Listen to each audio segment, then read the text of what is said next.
banyak klasifikasi iklim. Yang pertama, perencanaan pertanian. Iklim membantu menentukan jenis tanaman yang cocok, waktu tanam, dan praktik pengelolaan lahan yang sesuai.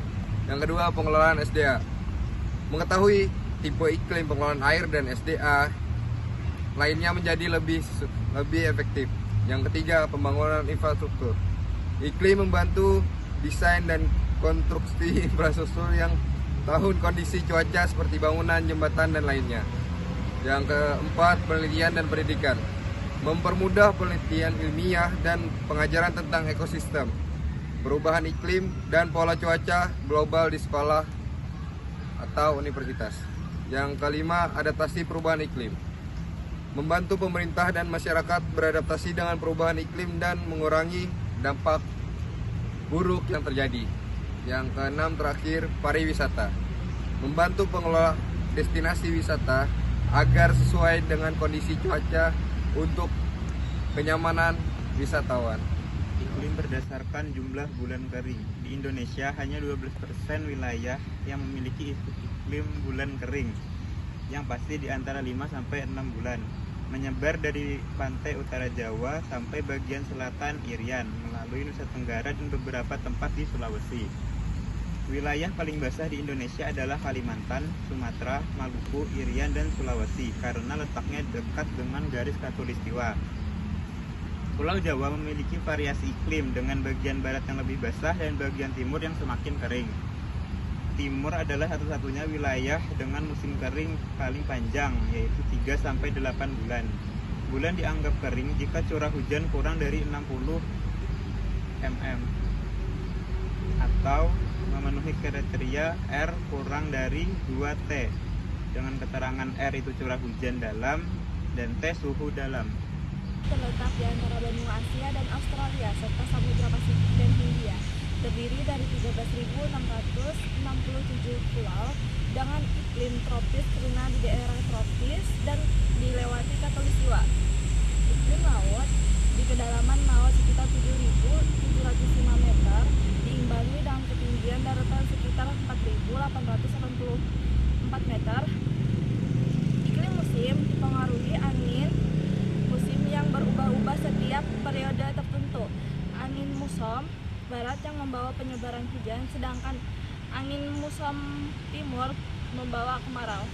Jadi mengenai 8 sifat bioiklim di Indonesia itu ada amplitudo suhu tahunan. Suhu tahunan di Indonesia memiliki perbedaan kecil antara bulan terpanas dan bulan terdingin, kurang dari 10 derajat yang menunjukkan stabilitas suhu sepanjang tahun. Yang kedua ada kelembapan nisbi.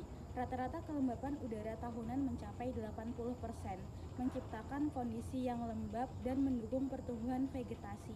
Yang ketiga ada massa udara dominan. Massa udara yang mempengaruhi Indonesia adalah massa tropikal yang dipengaruhi oleh benua dan lautan. Yang keempat ada wilayah lintasan. Indonesia terletak di lintas intertropical convergence zone yang menyebabkan pertemuan angin dan curah hujan tinggi. Yang kelima ada tekanan udara minimum. Tekanan udara di Indonesia cenderung minimum, menciptakan kondisi doldrum yang stabil dan tenang.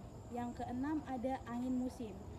Angin muson berganti arah setiap setengah tahun dengan angin monsun tenggara dan monsun barat yang mempengaruhi pola curah hujan.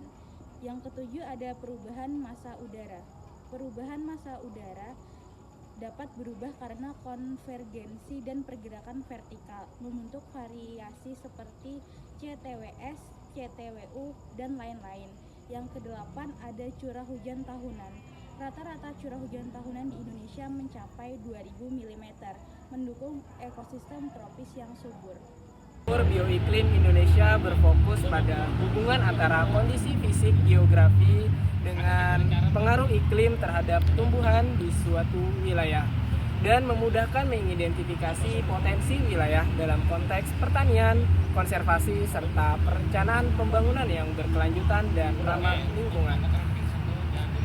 3 faktor dominannya yaitu curah hujan, suhu udara, dan lama kekeringan. Di sini saya akan menjelaskan klasifikasi iklim berdasarkan suhu dan curah hujan. Klasifikasi iklim Köppen membagi menjadi 5 tipe utama berdasarkan suhu dan curah hujan. Yang pertama, ada iklim tropis atau A. Suhu di atas 18 derajat Celcius dengan curah hujan tinggi. Subjenis termasuk hutan hujan atau AF, muson atau AM, dan sabana atau AW. Yang kedua, ada iklim kering atau B. Curah hujan rendah mencakup padang pasir atau BWH dan stepa atau BSH. Yang ketiga, ada iklim sedang atau C. Suhu moderat dengan subjenis lembab subtropis atau CFA dan Mediterania atau CSA. Yang keempat, ada iklim dingin atau D. Suhu ekstrim dengan subjenis lembab kontinental atau DFA dan subarktik atau DFC. Yang kelima, ada iklim kutub atau E. Suhu rata-rata di bawah 10 derajat Celcius dibagi menjadi tundra atau ET dan es kekal atau EF. Selanjutnya, gejala bioiklim basah kering Indonesia. Kepulauan Indonesia termasuk wilayah bioiklim basah karena terletak di antara 6 derajat dan 11 derajat lintang selatan sebagai akibat peralihan muson barat dan muson tenggara. Sifat muson bertiup berlawanan arah. Di Indonesia, tekanan udara bulan Januari berkisar 1009 sampai dengan 1011 detik. Pada bulan Juni sampai dengan September, bertiup angin monsun tenggara dan timur dari Australia melewati Indonesia, terjadi musim kemarau. Di wilayah pertemuan Palung Khatulistiwa terjadi pengemburan maksimum dengan curah hujan tinggi dan Samudra Hindia menjadi tempat pusat tekanan udara tetap maksimum dengan tekanan tinggi sentrifugal. Angin topan atau taifun jarang terjadi di Indonesia, sering melanda pada Filipina dan Kepulauan Formosa. Antara Oktober dan Desember pada belahan bumi utara 11 derajat sampai dengan 20 derajat lintang utara, dan terkadang melanda Laut Timur pada akhir Maret dan pertemuan bulan April pada 11